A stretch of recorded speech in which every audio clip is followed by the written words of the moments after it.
Okay guys, welcome back to the channel. So if any of you are watching today's Q&A live, we talked about one of the videos that we always get requested is how do I take 1,000 RPMs of spin off the driver? I'm spinning the driver, it's okay, I'm fairly accurate, but give me a headwind and I'm toast. Absolutely. I lose 30 yards to my playing partners. It makes par fours, par fives, makes par fives, tough 3-shot holes. Makes the game harder than it needs to be. It really does. A lot of people in the comments even asked us, what is that 1,000 RPMs off worth to me? Because they'll have playing partners say to them, oh, your drive looks like it's really spinning. Or maybe their pro said, oh, you're spinning your driver 3,500. You could get that down 1,000. And they're curious, okay, well then what does that mean? Is it 5 yards? Is it 10 yards? And then how do we do it? And we've touched on some of these tricks to shave and spin off in other videos. T-height video is very good for that. Value of angle of attack, we've talked about those sort of things with the driver. But we have a real life scenario because you've actually added about 1,000 RPM to spin to your driver. Without even knowing it or trying to. Without even trying to. It is purely the consequence of finally having a healthy body. I'm getting a little bit of relief for this lingering neck injury. So I found out I'm a chronic teeth grinder when I'm sleeping. So it causes a lot of damage all through your neck and your face, a lot of tension, and it caused me, honestly, all the neck issues I've ever had have been from that. So long story short, I've been getting some treatment from it, and I've noticed a big flexibility difference in my shoulder, my neck. You were just showing me, but when you put your kind of hands around your back, you never used to be able to touch your fingertips, and now you can lock your fingers together. Yeah, so huge amount of difference, many degrees of mobility that didn't used to be there. So I've noticed in the last couple weeks of hitting drives, I've steadily been getting less into out and less up. So I'm not sure exactly, I have to look at some video of my swing, but I suspect that a lot of this neck kind of pull away and up was in my swing because of that. And I think makes sense. I might be staying on top of it a bit better. I think I'm not dragging the handle as much because of it, or releasing it a little bit differently with a bit more loft. So the long story short is I can produce more spin than I used to be able to with my driver. Well, I think we probably have to schedule you to go up and see Michelle as well and go through some of the things that I just went through. And it's interesting thinking of all the hours and time I kind of was frustrating myself trying to neutralize my swing and do these things, and I didn't know I wasn't physically capable of it, but I mean, that's the way the cookie crumbles, better late than never. So let's look at your driver. We're going to analyze the numbers, the delivery numbers, Matty, and we're going to basically see if, I mean, people will laugh because we'll just put you into this driver. I know. But you've been enjoying it though. I love the driver. I love it. Yeah. I've hit tons of good shots with it. I have no complaints. To be honest, the last few rounds of the year where I was starting to hit it a bit high and spinny, I was loving it. I was enjoying it. I was hitting more fairways. Sure, I wasn't hitting it quite as far, but I could tell things were physically better, and that's the reason I could start to change the ball flight. We knew something wasn't right in the world when you were hitting TSI 4 well last week. Without freaking out and throwing it? 2,300 spin. Yeah. We knew things were, change was afoot when we saw that. Yeah. Okay, let's hit a few with this, Matty boy. Okay. Okay, so we're out of this lovely par 5 at the farms. We've just done some driver shaft testing. You were hitting at about 360 with a little help with the 17 yards of elevation we've got, and you've got a kind of nice fairway down there. So we can run down there. It's kind of all moving down to the right, adding some yardage. But it's a different proposition when you're hitting it at 100, and so that last one was at 119 feet of peak height, which from an elevated start point, is going to get the angle of descent really, really steep on the way in, which really isn't ideal. Okay, so 45-degree angle of descent. 6-iron? Nice 6-iron. Yeah.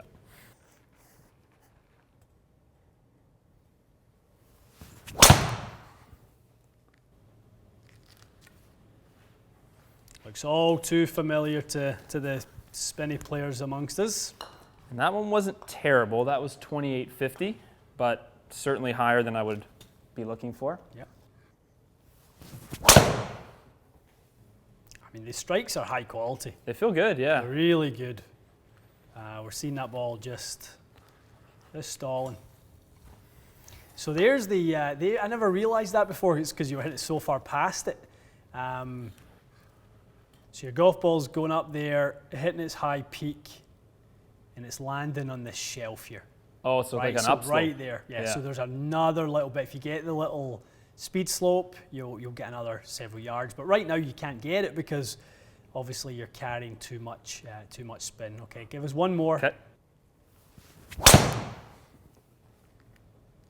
Yeah, this is exactly what I've been doing, spinning around 3,000. Yep, hitting lots of fairways. Yeah, not a bad experience, but you can tell obviously if you're into the wind, that's not optimized. So these are kind of what we're looking at. 174 ball speed, 9.3 launch, lower than you're normally than we are normally used to seeing with you. Yes. Delivering a good amount of loft and not as much up on it. So there's your slightly higher spin right there. Gotcha. Your spin loft window is slightly wider than normal. Okay, so let's kind of have a look at how to take this off here. Okay, so we talked about the spin loft. We're going to have to reduce that. Yes. We're going to work a little bit in things like your strike height, and we would ideally like to strike it marginally higher in the head. Okay. We've been consistently about 3 millimeters low in the head. Right now we are, we're actually averaging 2 low. So Gotcha. 2 to 4 low.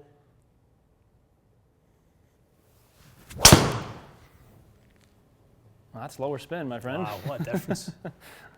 So obviously different driver head design as well. Sim 2 further forward with the CG.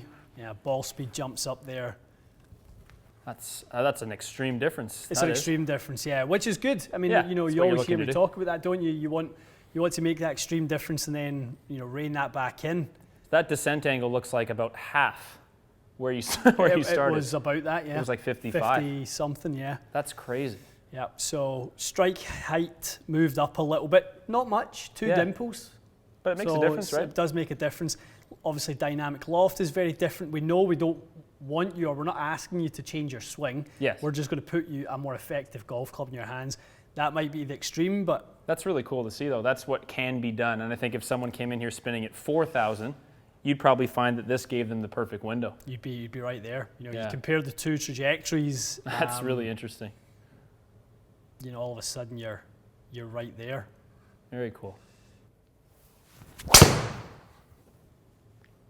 Slightly different strike, not ideal. It's good though. I mean, you want to see what the higher. That's going to be a high spin one for this driver. It felt really good too. That actually might be closer to what you were looking for. Low launch angle, but I think the spin looked a little bit more stable, didn't it? Totally different flight, isn't it? It's amazing how much difference this has made. Yeah, and that's what happens. So we've changed 1 degree of loft. We went from a 9 to a 10 in very simple terms, but we've done so much more than that. Right.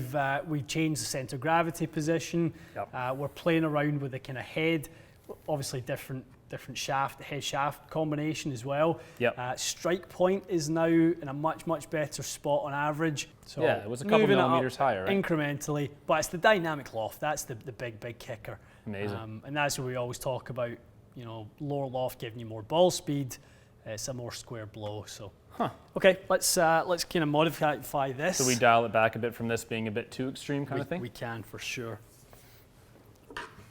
Okay, little adjustment to the driver. Okay. Obviously for kind of the purpose of the demonstration, I had turned the 9 down to 8. Cool. So it's back to 9. So I think just straight up 9, we're in good shape. Leave everything else the same? Yep. Because your driver, your Titleist was turned down to 9.25. 9.25. And I think most of us would understand through our testing, Sim 2 is a lower spin head than the TSI 3 is for the most part. Yeah, by quite some margin. Definitely. Sim 2 was the lowest spin head for me this year. Was it? That's Without cool. going to something extreme like TSI 4. Yes. But still at 460cc and general sort of all-round kind of high performance.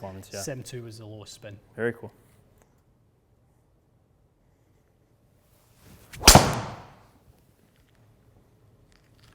Okay, let's split the difference with the setting. It's really close. So that's close. 2600. So this might find just the sweet spot, eh? Just the 8.5, the 8.5 setting is going to be right on it.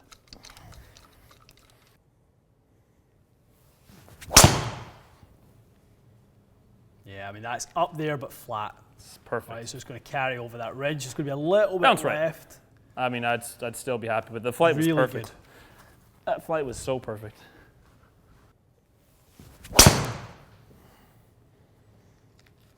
That one's nice.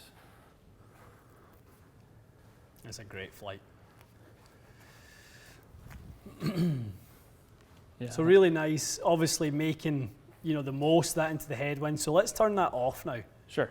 Let's kind of go back to normalize and look at what your numbers would be with this, because that's, what's that, 292 into the fan, but great numbers.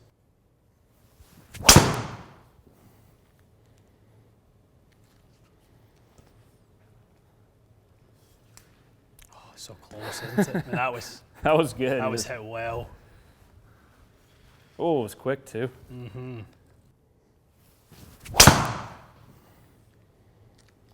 Yeah, and then we turn the wind off. And it's gone. And we're sailing past there. So I mean, that's about as good of a flight as I've had in a long time. Yeah, no, that's pretty incredible right there. So yeah, spin rates is good. We're just controlling that dynamic loft, like we said. We wanted to earlier on, and now it's kind of a completely different place.